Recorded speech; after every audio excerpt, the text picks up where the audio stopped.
Deuxième partie de notre émission avec Territoire d'Info. Dans un instant qui démarre, l'invité politique, bonjour, c'est Emmanuel Morel. Bonjour. Bonjour, vous êtes député européen, gauche républicaine et socialiste. Et pour vous interviewer à mes côtés ce matin, Oriane Mancini de Public Sénat. Bonjour Oriane. Bonjour. Et bonjour Pascal Jalabert. Vous présentez un des journaux du groupe EBRA ce matin qui est Le Progrès. Voilà. De Lyon, même si on et ne de dit pas. Saint-Étienne aussi. Et de Saint-Étienne. Et de Bourg-en-Bresse. Emmanuel Morel, le président de la République, fait des déclarations hier dimanche. Il en fait beaucoup, il s'est exprimé sur France Info.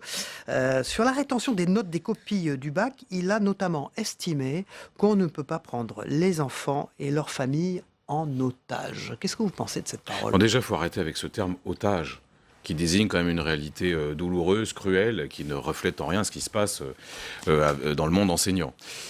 Ensuite, il jette de l'huile sur le feu.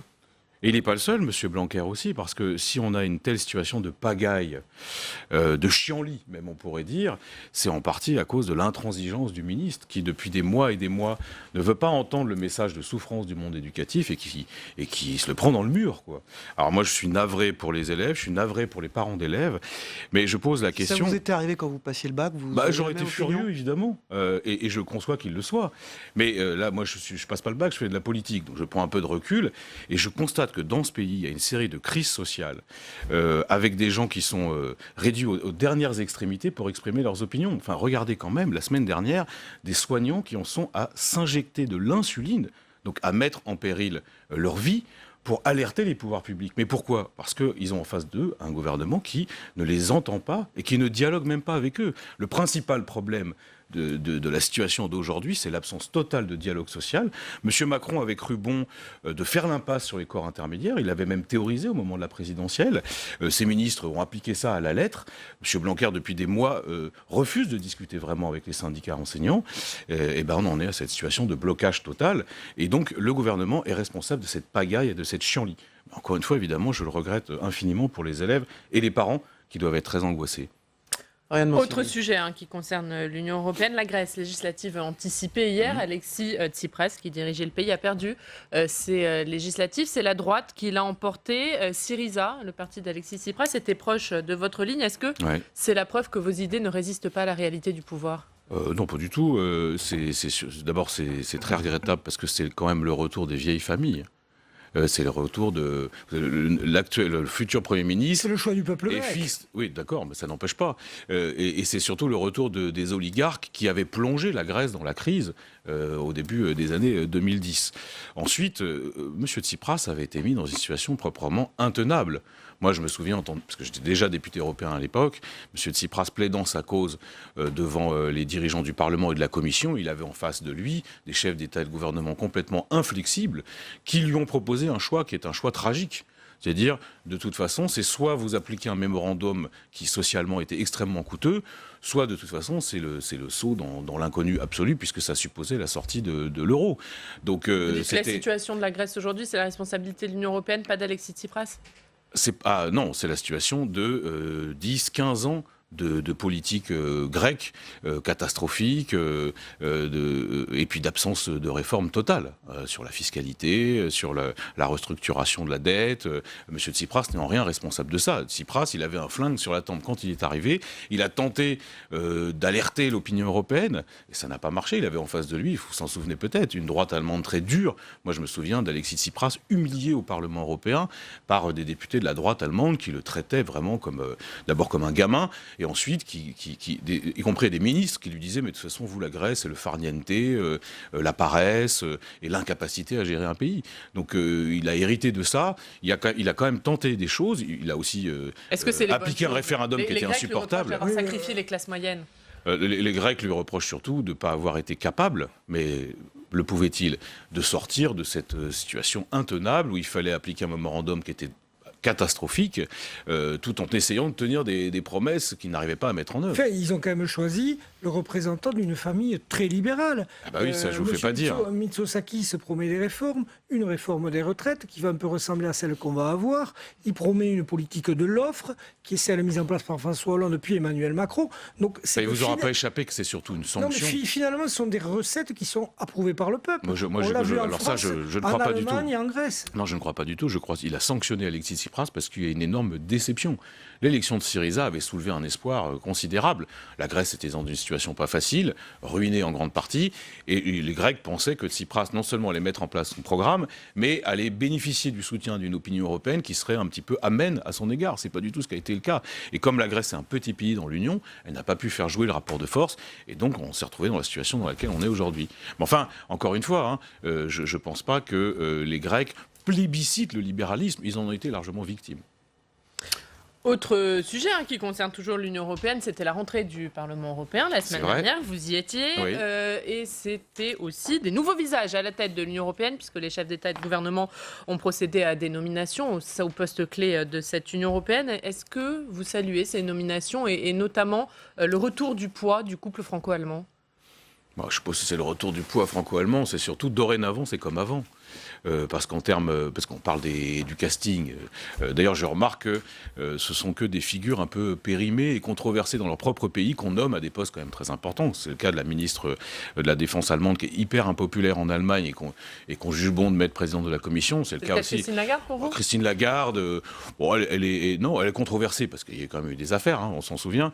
Mais surtout, c'était un profil bon teint, classique, orthodoxe sur de la politique économique. Mais surtout, moi, ce qui me désespère. Soit à la tête de la Banque Centrale Européenne. J'aurais préféré que la France soit à la tête de la Commission. Enfin, ça, c'est encore autre chose.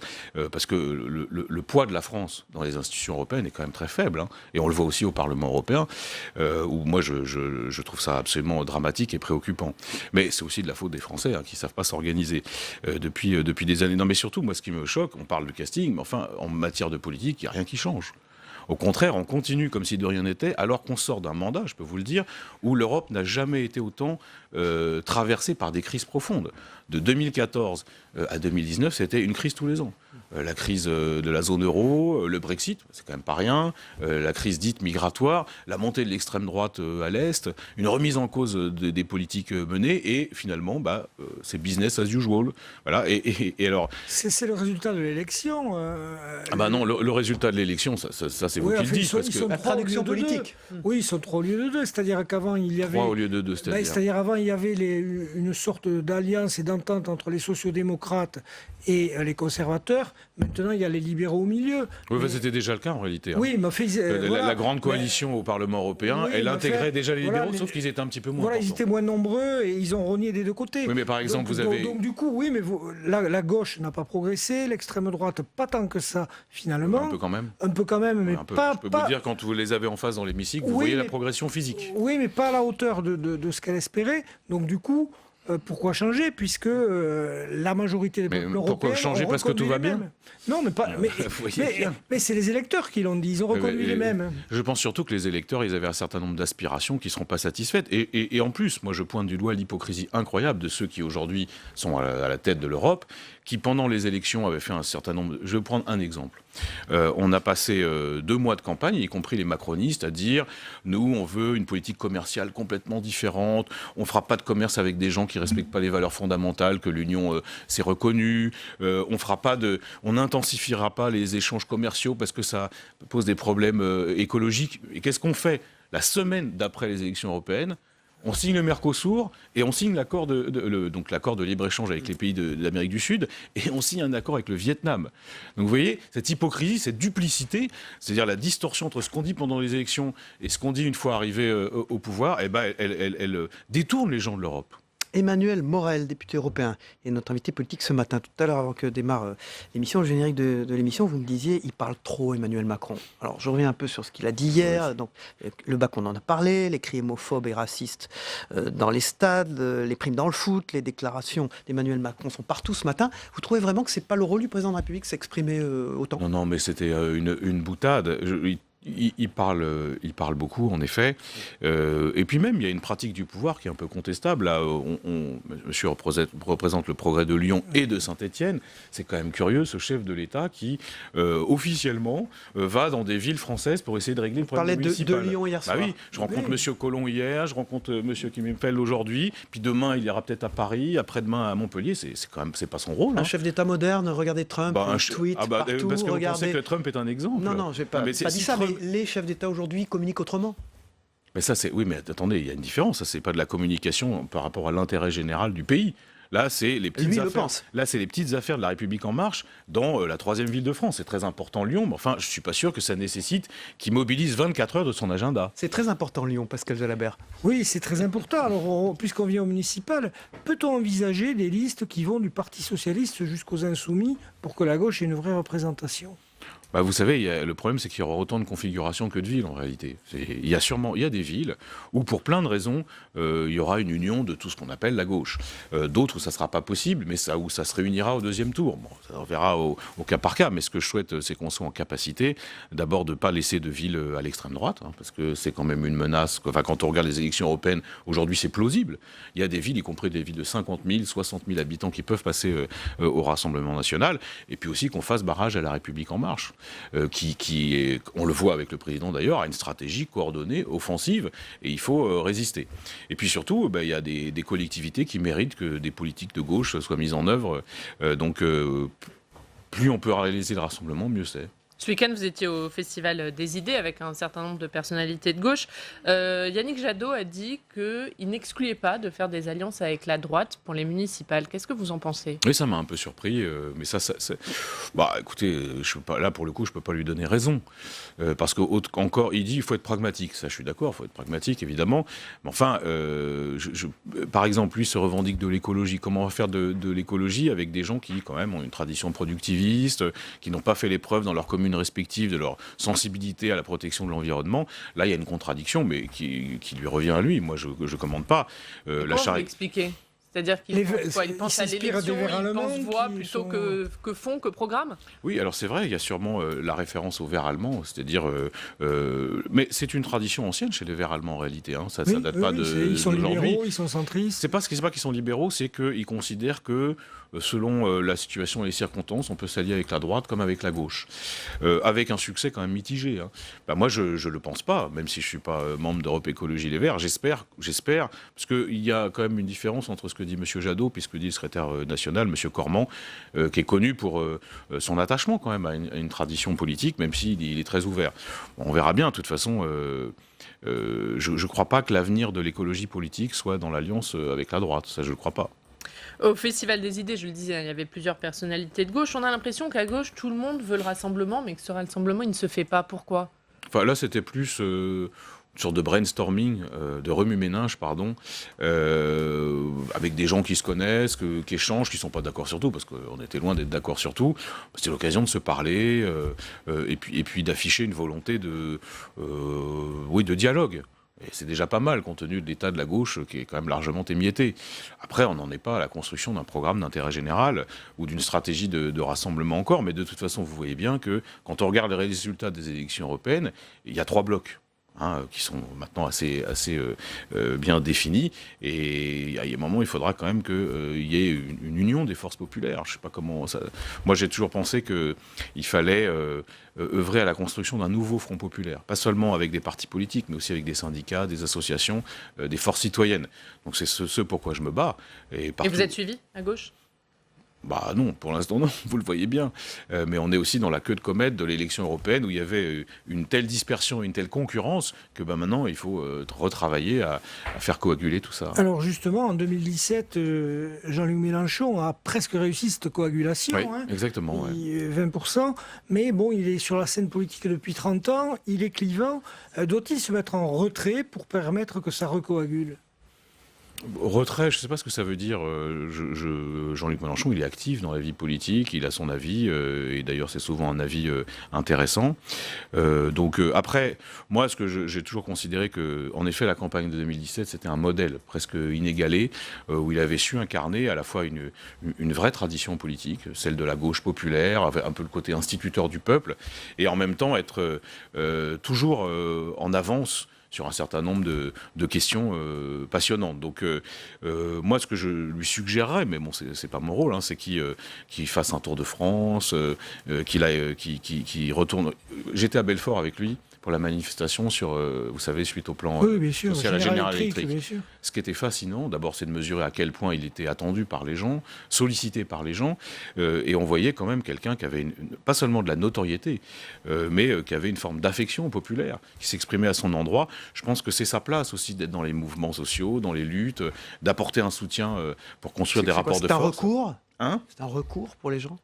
Un recours, moi je n'aime pas tellement ces expressions. En tout cas, c'est une des personnalités les plus en vue de la gauche française et un des hommes politiques en lesquels je crois les gens ont le plus d'espérance. On va revenir sur ce que vous disiez tout à l'heure, parce qu'on est passé très brièvement sur l'Union européenne, sur les traités. Dès mardi, vous avez attaqué le Mercosur, traité de l'Union européenne signé avec les pays d'Amérique latine. Vous pensez qu'il est possible de construire une majorité de combat pour vous y opposer? Avec qui est-ce que vous pensez aboutir? Je pense qu'on peut construire une majorité en France. Vous avez vu cette semaine des élus de la République, les Républicains, LR, donc des élus de droite, se sont mobilisés pour dire ce traité ne va pas dans le sens de l'intérêt général. Donc en France, c'est possible. Mais je crois dans l'Union européenne, pour avoir discuté déjà avec des collègues de tous les groupes politiques, qu'il y a des fortes interrogations. D'abord, il y a quand même un problème.